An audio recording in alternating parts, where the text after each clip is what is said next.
বাংলাদেশের অবৈধ সরকারকে সরাতে হবে, বৈধ সরকার ফিরবে নিরপেক্ষ নির্বাচনে। বাংলাদেশে গণতান্ত্রিক পরিবেশ ফিরিয়ে আনা দরকার।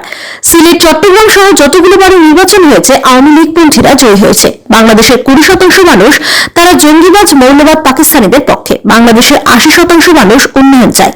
কাঁটাতারহীন এলাকায় তারপাড়া দেওয়া হবে। আজ মালদহের সুখদেবপুর এলাকায় তিরঙ্গা যাত্রায় অংশ নিয়ে এমনটাই জানালেন রাজ্যের বিরোধী দলনেতা শুভেন্দু অধিকারী। উল্লেখ্য, আজ দেশের 76তম প্রজাতন্ত্র দিবসে মালদহের বৈষ্ণবনগর বিধানসভা কেন্দ্রের সুখদেবপুর থেকে সবদলপুর পর্যন্ত তিরঙ্গা যাত্রায় অংশ নেন তিনি।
কৃষকদের ধান তুলতে দেবেন না, গবাদি পশুকে তুলে নিয়ে যাবেন।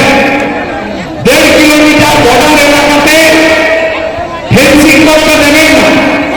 এই রাজ্যের মুখ্যমন্ত্রী তার দলের সমস্ত কর্মচারীরা কি বলেন বিরোধের তাই বিরোধকে রেফিস পর্যন্ত করেছেন। এরা কোথায় গিয়েছেন দেখুন। আমি প্রশ্ন করতে চাই, আজ প্রজাতন্ত্র দিবসে মাননীয় 4000 কিলোমিটার ভারত বাংলাদেশ বর্ডার আছে। 5টা রাজ্যে মিজোরামে, মেঘালয়, ত্রিপুরা, আসাম এবং পশ্চিমবঙ্গে সবচেয়ে বেশি বর্ডার কাজ ভারতবর্ষে পশ্চিমবঙ্গে 2200 কিলোমিটার। আপনি 596 কিলোমিটার জমি দেননি কেন? জমি অধিগ্রহণ আইন আপনারা জানেন। 1894 সালে ল্যান্ড অ্যাকুইজিশন অ্যাক্ট কালেক্টরের হাতে, তাকে এখন আমরা ডিএম বলি। আমি ওনার প্রশ্নের উত্তর দিই।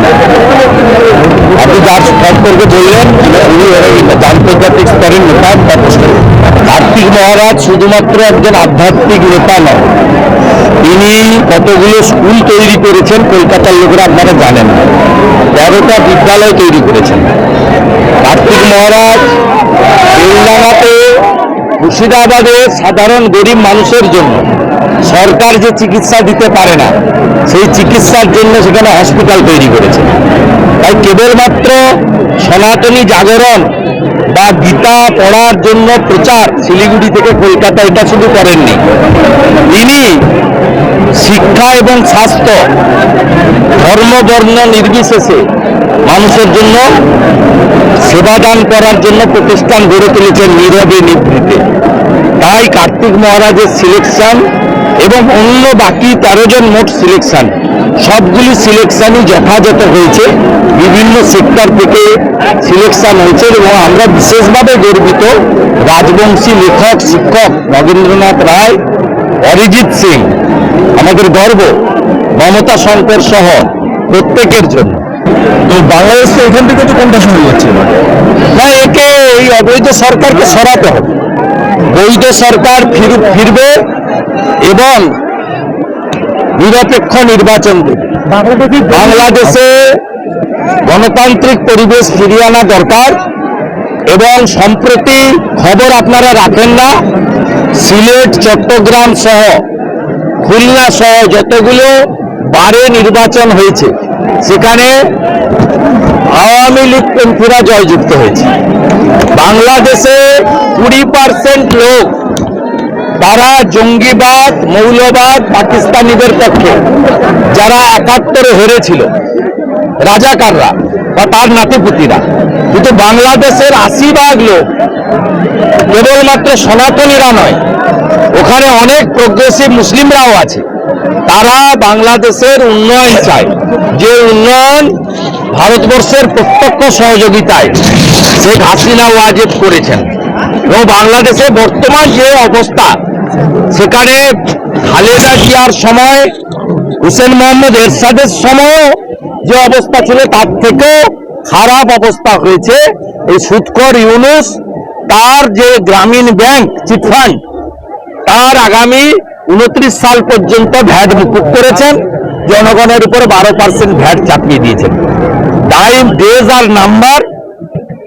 আমার বিশ্বাস শক্তিশালী দুই রাষ্ট্রপ্রধান আমেরিকা এবং ভারতবর্ষ, তারা বাংলাদেশে গণতন্ত্র প্রতিষ্ঠা করে মৌলবাদ, জঙ্গিবাদ মৌলবাদ শুধুমাত্র ভারত নয়, বিশ্বের সমস্ত কমিউনিটির কাছে থ্রেট।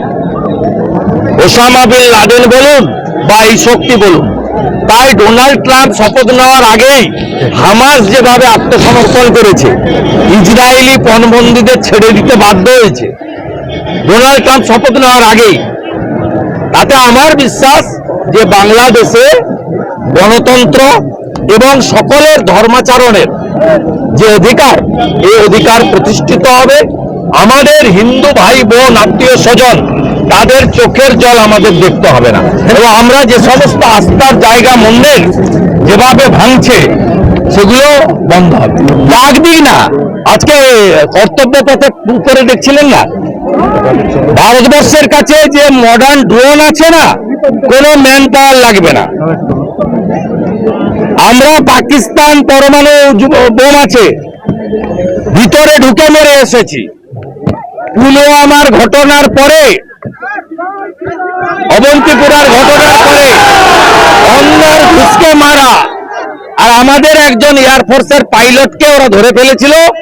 এক রাত্রের মধ্যে বীরের পোশাকে তাকে ফেরত দিতে হয়েছে। This is Bharatvarsha, this is Narendra Modi. শক্তিশালী দেশ, শক্তিশালী রাষ্ট্রপ্রধান, এরা এখানে আমাদেরকে চুলকাতে আসছে। চুলকাতে আসবেন না, চুলকাতে আসবেন না। হাতি চলে বাজার, কুত্তা ভোকে হাজার।